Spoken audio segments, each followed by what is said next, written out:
Hello, welcome to Souls Intersect. This reading is for Gemini, Sun, Moon, or Rising signs, and it is focused on April of 2017. If you're interested in getting a private reading with me, feel free to email me at soulsintersect@gmail.com, or you can book directly through my site, and the address is below. I also want to let you know that I've permanently reduced the price of my past life reading to $35, so it'll be that price indefinitely. I wanted to make it accessible to more people. Okay, so I've selected 6 cards for you for this month, and the 9 of Swords on the right is the card from the bottom of the deck, so I'll bring that into the reading as well. I'll take you through the cards first. From the top, we have the 2 of Cups, the Fortune Fairy, which is like the Wheel of Fortune, the 3 of Pentacles and the High Priestess, and Death and the 5 of Swords. Okay, I remember from last month's reading, from the March reading, that you had Death and the 5 of Swords in close proximity to each other, like this.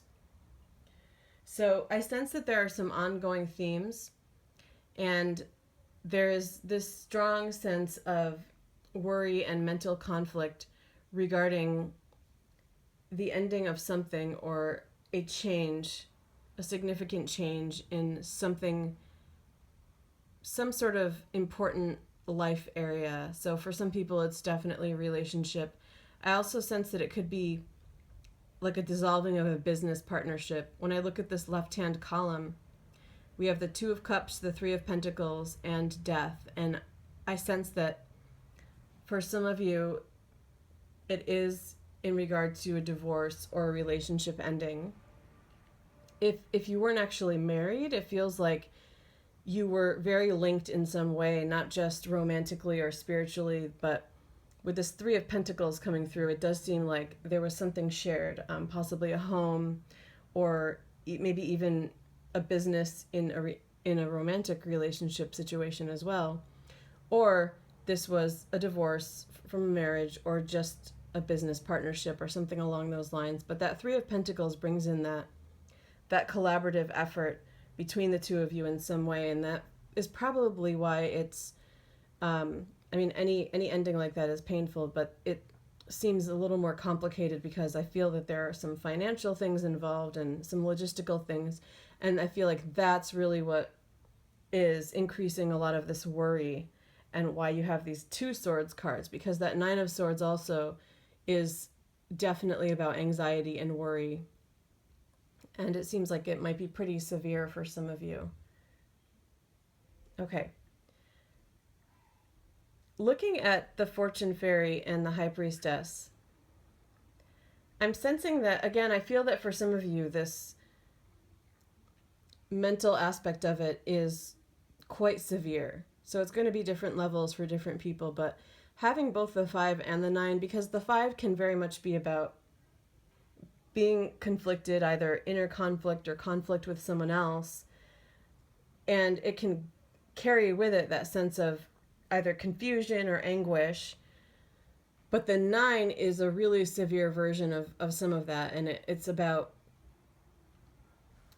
anxiety and worries about all these kinds of things that as adults really pile up on top of each other and consume us a lot of the time.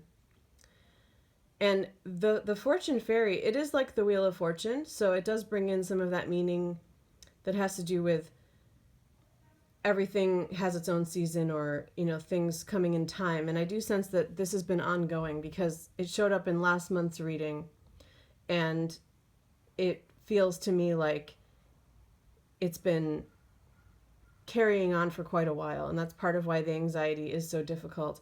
I even remember last year a lot of Gemini readings had this theme of divorce or ongoing proceedings or something like that coming up. So it does seem like a common theme that's been happening, maybe even over months, if not weeks. So it does carry with it that sense of timing, like things will work out eventually. But in this deck with this artwork, I really feel this childlike presence, this lucky, the side of fortune that has to do with that lucky, even making a wish, like you see her doing in this image.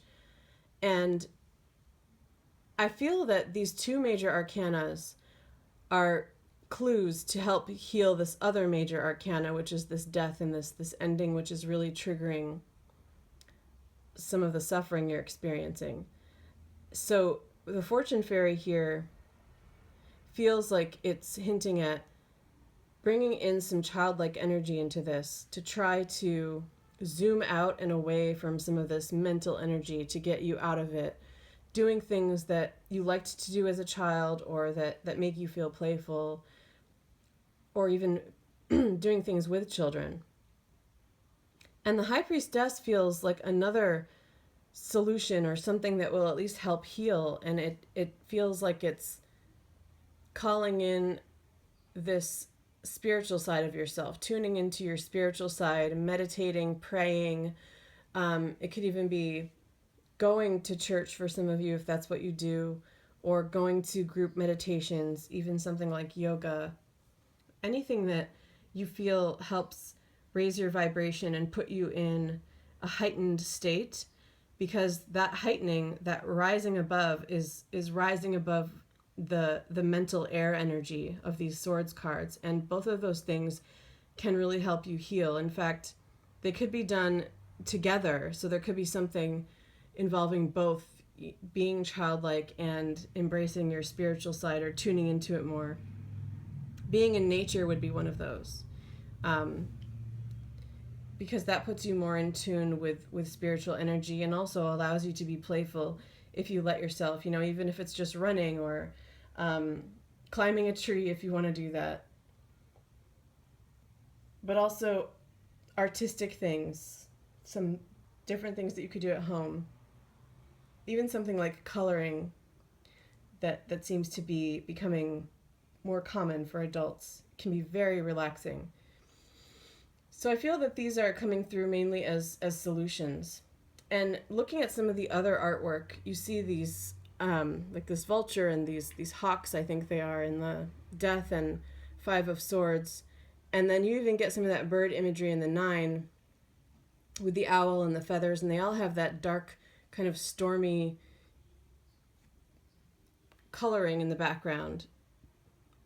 And then the High Priestess has more colorful, bright energy with the butterflies, and it feels like that the message is carried in the artwork as well, converting some of that darker energy into brighter, more uplifting energy. It even looks like there might be some more butterfly or bird imagery in the Fortune Fairy. If not, it's like wispy white coloring, but I really sense that through the imagery that this message is being transferred as well. I want to come back briefly to the Two of Cups and the Three of Pentacles. I feel there's something there that is regarding a contract as well. So I sense that part of why this is so excruciating for some of you, and or causing so much confusion or anxiety, is because this is the ending of a really important contract in your life, whether this was a business partnership or a romance, or possibly some other arena of life for some of you. It was something that was extremely important and that you were very invested in and tuned into.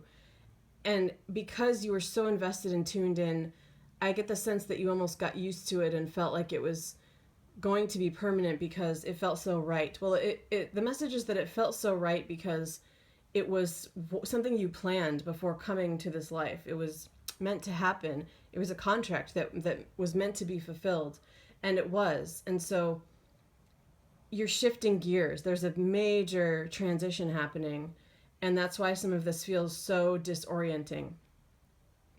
But with that, I also feel like that's coming up in the reading also to indicate that another one of those may be coming through, and now you have the experience to understand what it might feel like to be in another contract. But that also brings in hope, that you can feel that way again, to feel, really in tune and like you're in the flow of something, because I think that's what it felt like for a lot of you. Okay, so I'm going to wrap this up here. I'm also putting the address for my general website. If you're interested in reading more about my services, I go into detail there about my approach and some other things about my services, including the past life reading if you're interested in that.